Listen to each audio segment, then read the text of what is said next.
Et salut tout le monde, bienvenue sur ma chaîne Lorenzo High Tech, comme sur le site. Aujourd'hui on va parler de Xiaomi parce que oui, au moment où je tourne cette vidéo, il y a quelques jours, Xiaomi a annoncé ses deux nouveaux smartphones milieu de gamme qui sont très attendus chaque année. C'est tout simplement les Xiaomi Poco F5 et les Xiaomi Poco F5 Pro. J'ai d'ailleurs déjà fait une vidéo sur le Xiaomi Poco F5, si vous avez toujours pas vu cette vidéo, je vous invite à aller la regarder. Du coup, aujourd'hui on va parler du Xiaomi Poco F5 Pro, mais avant de commencer la vidéo, si vous n'êtes toujours pas abonné à ma chaîne YouTube, abonnez-vous, allez 100% high-tech. N'oubliez pas d'activer la petite cloche de notification pour être notifié lorsque je publie une vidéo, et aussi à mes autres réseaux sociaux, Instagram, TikTok et Twitter. Bien entendu, tous les liens seront en bas dans la description. Maintenant, commençons par le design. Et en termes de design, je sais pas ce que vous en pensez, mais moi je le trouve plutôt joli. On a vraiment un beau dos, une belle face avant avec un écran qui a très peu de bordure, donc dites-moi ce que vous en pensez en commentaire. Maintenant on va attaquer les caractéristiques de la face avant. On a une diagonale de 6,67 pouces avec une définition 2K, la technologie d'écran, on est sur de l'AMOLED accompagné par un taux de rafraîchissement de 120 Hz, donc là tout de suite ce qu'il faut retenir c'est l'AMOLED, le 120 Hz. Ensuite, on est sur un écran qui a la certification HDR10+, et Dolby Vision, donc intéressant si vous avez des contenus multimédia, bien entendu, compatibles HDR10+, et Dolby Vision. On a un écran qui est très lumineux, on est sur du 1400 nits, alors attention, 1400 nits, c'est la luminosité la plus élevée qui a été enregistrée sur cet écran. Concernant la caméra frontale, on est sur du 16 mégapixels. Concernant la résistance de l'écran, on est sur du Gorilla Glass 5, comme le Poco F5 classique, donc on est sur une résistance classique qu'on peut retrouver sur pas mal de smartphones. C'est pas la meilleure, mais bon, ça suffit largement. Et concernant la sécurité, on a un capteur d'empreinte qui est sous l'écran. Du coup, tout de suite, ce qu'on peut remarquer sur cette face avant, c'est qu'on sera largement suffisant pour faire du gaming, pour naviguer sur des pages web et surtout pour regarder des contenus multimédia grâce à l'HDR10+ et le Dolby Vision. Parlons maintenant de la partie photo. Alors comme premier capteur, on a un capteur principal de 64 mégapixels, ça sera le meilleur capteur que vous allez retrouver sur ce smartphone. Ensuite, on a un ultra grand angle pour faire des photos à plan large.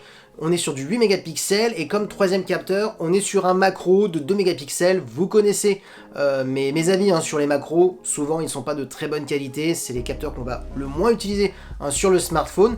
Ensuite, concernant la partie vidéo, là ce qui est intéressant, c'est qu'on peut filmer carrément jusqu'à de la 8K en 24 images par seconde. Si la 8K ne vous intéresse pas, vous pouvez filmer en 4K en 60 images par seconde. Et bien entendu, Xiaomi a expliqué qu'ils avaient énormément retravaillé la stabilisation au niveau de la vidéo, pareil aussi la stabilisation lorsque vous prenez une photo pour qu'elle soit nette même si vous bougez. Donc voilà, ça c'est un bon point qu'il faut noter. Maintenant, parlons de performance, la chose peut-être qui vous intéresse le plus si vous connaissez la gamme Poco chez Xiaomi, parce que oui, Poco chez Xiaomi c'est souvent les meilleurs processeurs par rapport au prix, et là c'est le cas pour ma part. Tout simplement, vous aurez le choix entre 8 et 12 Go de RAM comme processeur. Ils ont choisi le Snapdragon 8 Plus Gen 1 qui est tout simplement un processeur haut de gamme, très performant pour faire tourner les derniers jeux vidéo les plus gourmands, faire tourner les applications gourmandes aussi. Donc oui, on n'est pas sur le meilleur, bien entendu, processeur de Qualcomm, on n'est pas sur le Snapdragon 8 Gen 2, mais pour un smartphone milieu de gamme, franchement c'est plus qu'intéressant. En plus, on a la compatibilité 5G, et aussi ce qui est intéressant, c'est que Xiaomi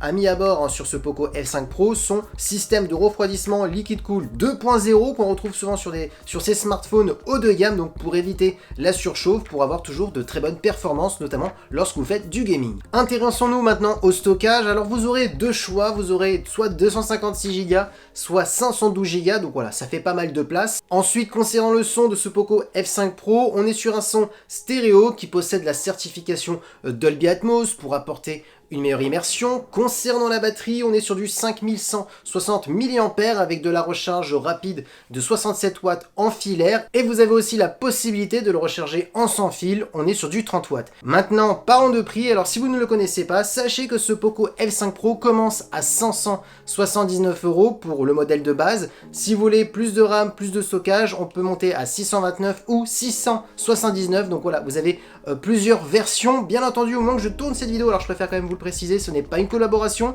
mais juste pour vous informer, du 9 mai au 16 mai, il y a pas mal de promotions sur ce Poco F5 Pro comme le Poco F5. D'ailleurs, si vous n'avez toujours pas vu ma vidéo, je vous invite à aller la regarder. Du coup, est-ce qu'il est intéressant par rapport au prix? Bah, ma réponse est oui. Quand vous regardez la partie de l'écran, franchement on a un écran qui est plutôt lumineux, au 1400 nits, on a les deux compatibilités HDR les plus connues, l'HDR10+, et Dolby Vision, du 120 Hz, donc intéressant pour du gaming, la fluidité aussi lorsque vous naviguez sur des pages web. La partie photo s'annonce plutôt correcte, et bien entendu le processeur qu'il faut vraiment noter, le Snapdragon 8 Plus Gen 1, qui est vraiment un très bon processeur. De le retrouver sur un smartphone à un tel prix, et surtout pour un smartphone milieu de gamme, franchement ça permet vraiment d'avoir un smartphone très polyvalent pour ce tarif. Du coup, dites-moi ce que vous en pensez de ce Poco F5 Pro. Est-ce que vous allez l'acheter? Qu'est-ce qui vous intéresse le plus sur ce smartphone? Bien entendu, ça a été une vidéo un petit peu info sur ce smartphone, peut-être j'aurai la chance de le tester, donc restez